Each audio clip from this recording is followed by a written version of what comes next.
একবার পাতে পড়লে উফ পুরো জমে যাবে। ওয়েলকাম টু মাই চ্যানেল ভাই ভাই খাই খাই। বন্ধুরা, বেগুন ভর্তা বেগুনের তরকারি তো সবাই খেয়েছো, কিন্তু কোনোদিন কাঁচা মশলা পিষে বেগুনের গায়ে মাখিয়ে বেগুন ভাজা কি কোনোদিন খেয়েছো? যদি না খেয়ে থাকো তাহলে সিক্রেট রেসিপিটা আমি তোমাদের সঙ্গে শেয়ার করব।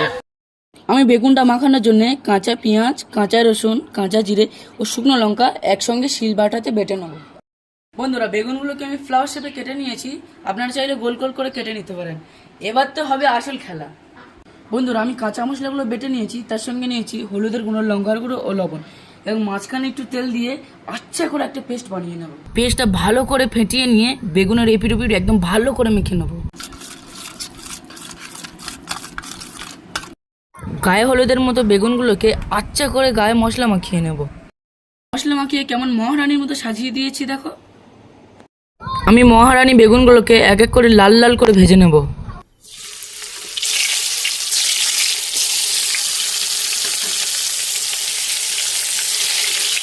একবার পাতে পড়লে উফ পুরো জমে যাবে। কি বন্ধুরা, নিচের দিকে দেখো, বেগুন আজ মহারানী হয়ে উঠেছে। এইরকম যদি বাড়িতে বানাও গরম ভাতের সঙ্গে আর বেগুনের তেল, উফ যা লাগবে না, একবার খেয়েও দেখিয়ে দিই।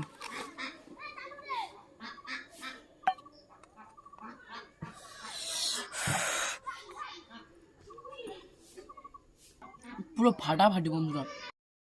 এরকম নিত্য নতুন রেসিপি পেতে আমাদের চ্যানেলটিকে লাইক করবেন ও সাবস্ক্রাইব করে দেবেন।